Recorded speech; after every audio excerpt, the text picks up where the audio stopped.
We have been hearing a big data in the previous parts of this section. So what is big data? As a part of this, we'll try to understand what is big data. How do we define the big data? Someone asks you, what is big data? How do we really respond to that? Let us try to understand those aspects. So now what is big data? Big data is a huge amount of data that cannot be stored and processed in traditional database management systems. When I say that traditional database management systems, that can be relational database engines like Oracle, PostgreSQL, MySQL.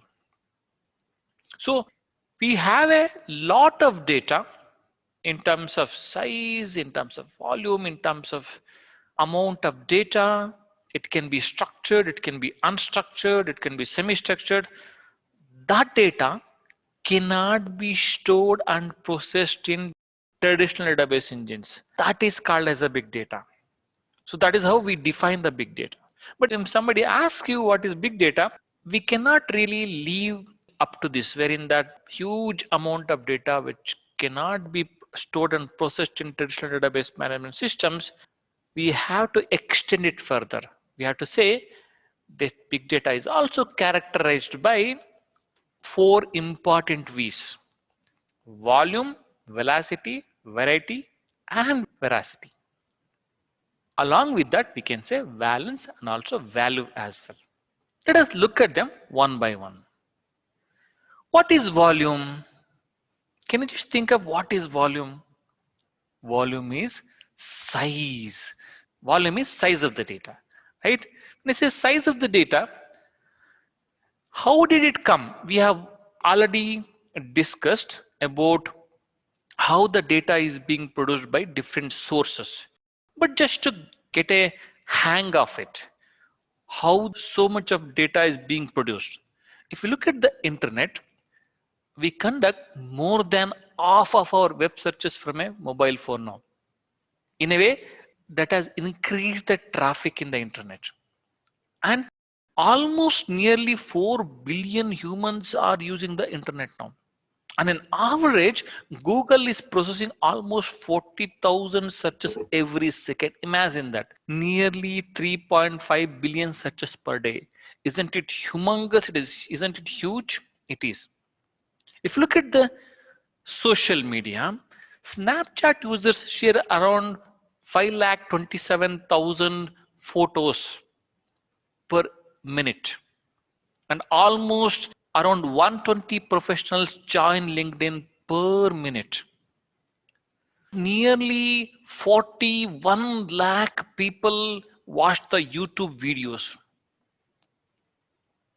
And we too have a communication angle wherein that every minute around 16 million text messages are sent.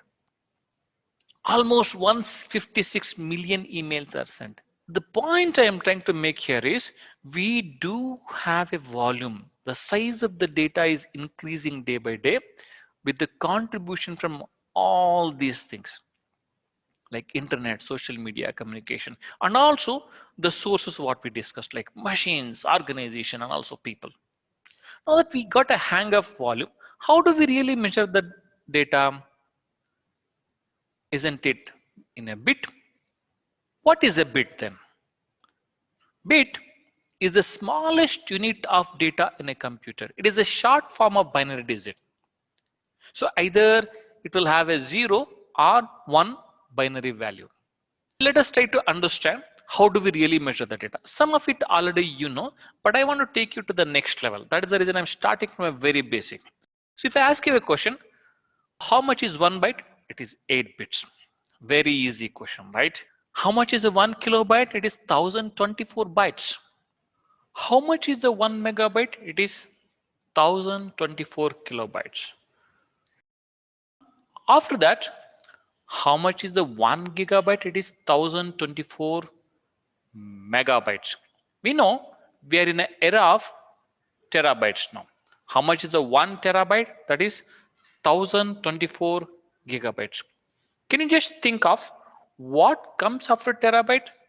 It is petabyte. 1 petabyte is equal to 1024 terabytes. Can you pause a video and see what comes after petabyte? It is 1 exabyte. 1 exabyte is equal to 1024 petabytes. On top of that, we have zettabyte. On top of that, we have yottabyte.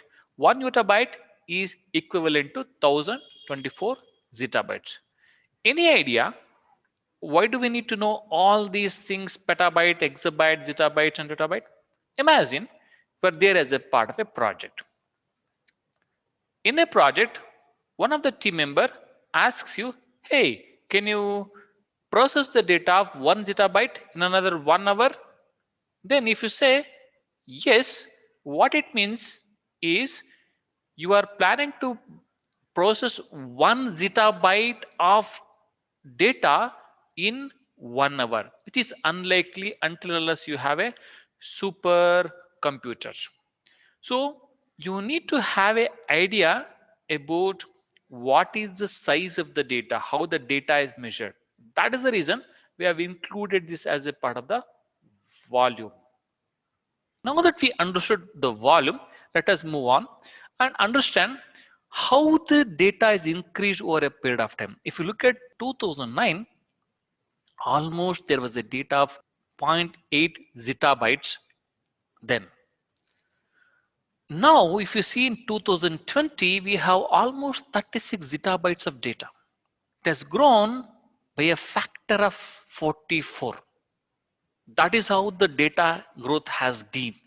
That is the reason we are in an era of big data. Now that we understood what is the volume in case of the characteristics of the big data, we'll understand what is velocity. Any idea what is velocity in terms of the data? Velocity is the speed. Velocity is the speed at which the data is being created. Velocity is the pace at which the data is being stored. Pace at which the data is being analyzed. So pay attention here. It is not only about the creation of the data. We need to be worried about the storage of the data, analysis of the data. Let us say the data is created, we dump the data in particular place. If we cannot really retrieve the data in a faster pace, then also it doesn't make sense. We need to be worried about the pace at which the data is being created, stored, as well as analyzed. So in the era of the big data, the velocity at which the data is being produced is at a faster pace. That is velocity of the data. Now let us understand the variety of the data. Any idea what is variety? Variety is nothing but a complexity of the data. We have three categories in terms of variety. One is structured, second one is semi-structured, the third one is unstructured. Do you know what is structured data? Structured data is nothing but what are the data you are seeing in a spreadsheet or the tables in RDBMS databases. Isn't it structured there because you have a rows, we have a column. That is the reason it is called as the structured data. Semi-structured data means the data which is there in XML files. The data which is there in JSON files. The semi-structured data is neither structured nor unstructured. It is in between structured and unstructured. So if we really open and look at the XML files or JSON files, we'll get to know we'll have a tags, we'll have data stored in a semi-structured format. What is unstructured then? Unstructured data is like text data, emails, we have status updates, we have tweets. That is the unstructured data. Now that we understood what are the different varieties of the data, we'll move on and look at veracity. What is veracity?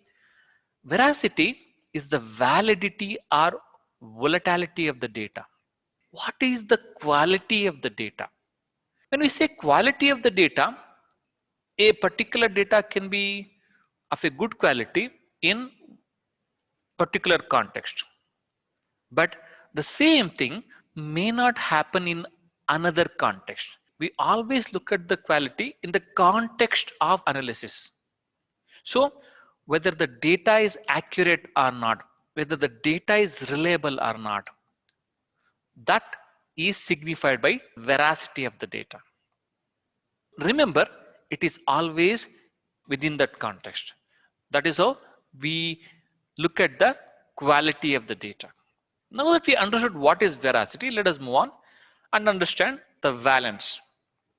If you go back to your chemistry classes during your high school days or college days, we used to say valence of electrons, right? If you remember. In a way, we have derived that particular term here also. Valence is nothing but connectedness of the data.